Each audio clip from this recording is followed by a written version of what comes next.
نبی علیہ الصلوۃ والسلام نیم دین چې کوم دی هغه په خپل اخلاقو باندې راوستی دی. کافرانو د نبی علیہ الصلوۃ والسلام اخلاقو ته کتلی دي، مسلمانان شوي دي.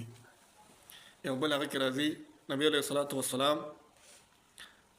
جمعات کې ناست دی، صحابه کرام ورسره دي.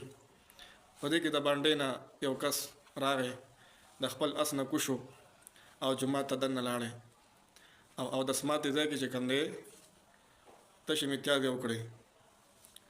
بهرحال صحابه کرام ډېر زیات غوسه وو چې دا خو زمونږ د عبادت خانې بې ادبي وکړه. بهرحال عمر فاروق رضی الله تعالی عنه وی تورې راواغسته، د الله رسول حکم کوه سر ته وام.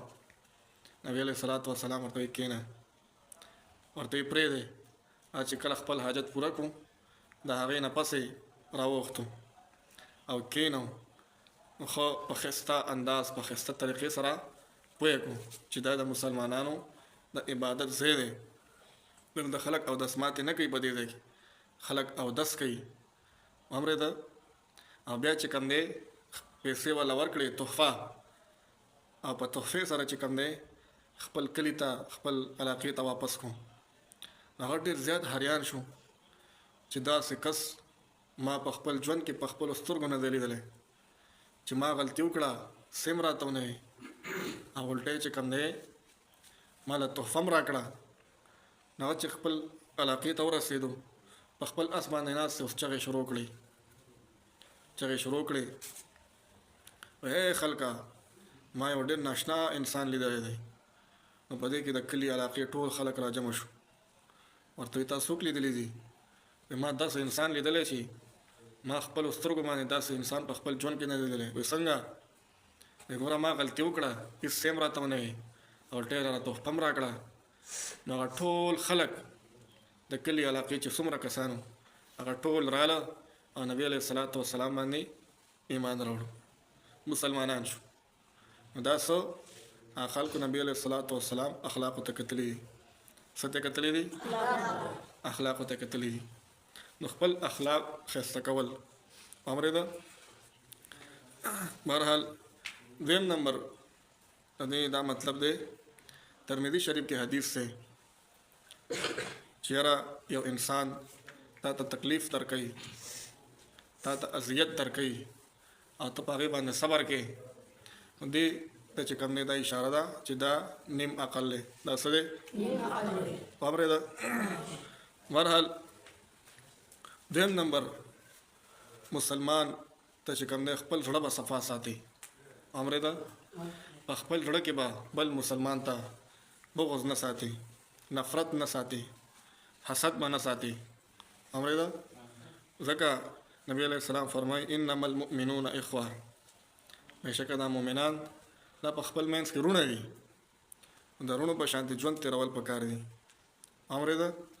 زړه به صفا ساتي بل مسلمان ورور ته. اورېده که نه؟ او دریم نمبر د هغه به عزت احترام کې سبا کې دا چې کوم دی د عاقل انسان علامت دی چې به همیشه د بل انسان عزت کوي. او چې انسان د بل انسان همیشه د بې عزتۍ کوشش کوي نو دا عقلمند نه دی، دا هوښیار نه دی، دا قمعقل دی. څه دی؟ قمعقل دی. اورېده که نه؟ نو دا خبره ده.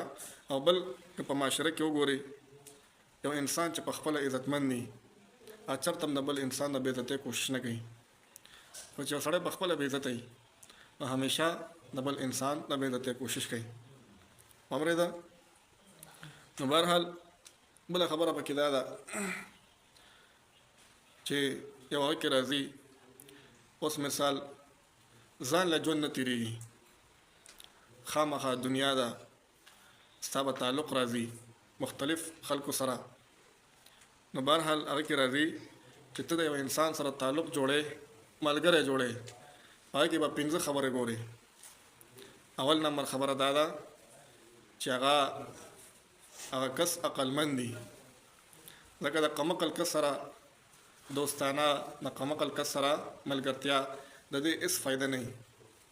او دویم نمبر دغه کس به اخلاق ښایسته وي، ځکه کله کله انسان عقلمند دي خو دغه اخلاق خرابي هوښیاري خو اخلاق یې خرابي نو چې دغه اخلاق هم ښایسته وي دریم نمبر چې دغه کس فاسق نه وي منافق نه وي لکه دی به سبا تعالی دوکه درکوي تا سره په ظاهره به شانتي او په شیشه به بل شانتي دی به